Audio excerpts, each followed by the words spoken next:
ଝାରସୁଗୁଡ଼ା ଜିଲ୍ଲା ଲଖନପୁର ବ୍ଲକ ପଞ୍ଚଗାଁ ବିଜାପାଲି ମହିମା ଆଶ୍ରମ ମହିମାପୁରମ୍ ଠାରେ 3 ଦିନ ଧରି 40ତମ ବିଶ୍ୱଶାନ୍ତି ବ୍ରହ୍ମଯଜ୍ଞ ମହିମା ବାଲ୍ୟଲୀଳା ମହା ଆଡ଼ମ୍ବର ସହକାରେ ଅନୁଷ୍ଠିତ ହୋଇଯାଇଛି।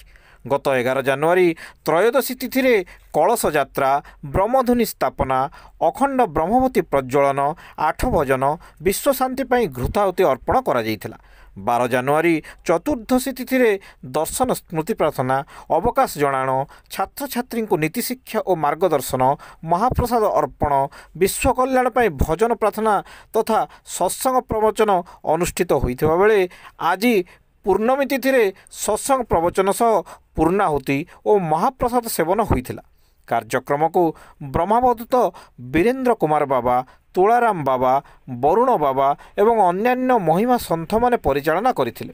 କାର୍ଯ୍ୟକ୍ରମରେ ରାଜସ୍ୱ ମନ୍ତ୍ରୀ ସୁରେଶ ପୂଜାରୀ ଯୋଗ ଦେଇଥିବା ବେଳେ ସାଧୁ ଦାରୁକୁ ଦାସ, କାହ୍ନା ଦାସ, ସ୍ୱରୂପ ଦାସ, ଅଭୟ ଦାସ, ହରିହର ଦାସ, ବାଦଲ ଦାସ, ଦୟାନିଧି ଦାସ, ମହେନ୍ଦ୍ର ତ୍ୟାଗୀ, ସଚିଦାନନ୍ଦ ତ୍ୟାଗୀ, ଜଗଦୀଶ, ସୁଶାନ୍ତ ତ୍ୟାଗୀ, ମହିମା ଧର୍ମ ଗବେଷକ ତ୍ରିଲୋଚନ ପଟେଲ ପ୍ରମୁଖ ସକ୍ରିୟ ଭୂମିକା ନେଇଥିବା ବେଳେ ସମଗ୍ର ପଶ୍ଚିମ ଓଡ଼ିଶା ସହ ପଡ଼ୋଶୀ ଛତିଶଗଡ଼ ରାଜ୍ୟରୁ ହଜାର ହଜାର ଭକ୍ତବୃନ୍ଦ ଯୋଗଦେଇ ବାବାଙ୍କ ଆଶୀର୍ବାଦ ପ୍ରାପ୍ତ ହୋଇଥିଲେ।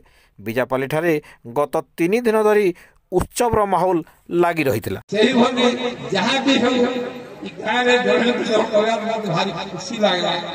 ତଥାପି ମୁଁ ଅନୁମାନ କରୁଛି ଯେ ପିଲା ଛୁଆ ଗୁଡାକ ଯିଏ ଯେମିତି ବାହାରେ ରହି କିଏ ମଦ ପାଣି ଟିକେ ବ୍ୟବହାର କରୁଛନ୍ତି, ତାହେଲେ ମୁଁ ବିଜାପାଲି ଗ୍ରାମବାସୀଙ୍କୁ, ପଞ୍ଚଗାଁ ଗ୍ରାମବାସୀଙ୍କୁ, ରେଙ୍ଗାଲି ଆଖପାଖ ଅଞ୍ଚଳବାସୀ ସମସ୍ତଙ୍କୁ କହୁଛି କିନ୍ତୁ ଦୂରେଇ ଟିକେ ରହିବା ଲାଗି ଚେଷ୍ଟା କରନ୍ତୁ। ମଦ ପାଣି ଆଉ ଚରସ ଫରସ କୌଣସି ନିଶା, ସେ ଭାଙ୍ଗ ହଉ, ଗୁଟକା ହଉ, ପୁଡ଼ିଆ ହଉ, ଯିଏ ଯଦି ଦେଇପାରିବ ଏଇଠି ସ୍ୱତ ପ୍ରଭୁତ୍ୱ ଯଦି ଦାନ କରିବ ସେ ମହାନ ବ୍ୟକ୍ତି।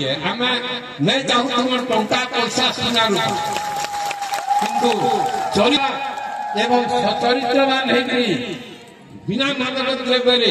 ଆଚ୍ଛା, ମହାତ୍ମା ଗାନ୍ଧୀ ଯେତେବେଳେ ବିଲାତ ପଢିବା ପାଇଁ ଯାଇଥିଲେ, ତାଙ୍କ ମା ବାପା ବୈଷ୍ଣବ ଧର୍ମାବଲମ୍ବୀ ଥିଲେ।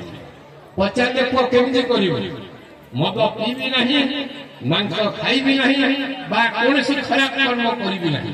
ସେ ଆଜି ଜାତିର ପିତା ହେଇଛି, ଏଟା ସାଧାରଣ କଥା ନୁହେଁ।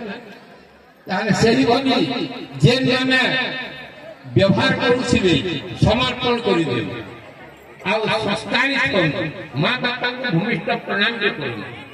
ଆଉ ଆମେ ଯେତେ ମନ୍ଦିର ଦେଉଳ ଯେତେ ଯାହା କହିବି ମା ବାପାଙ୍କ ସେବା। ଆଚ୍ଛା, ସମସ୍ତଙ୍କର ପିତା ସମସ୍ତଙ୍କର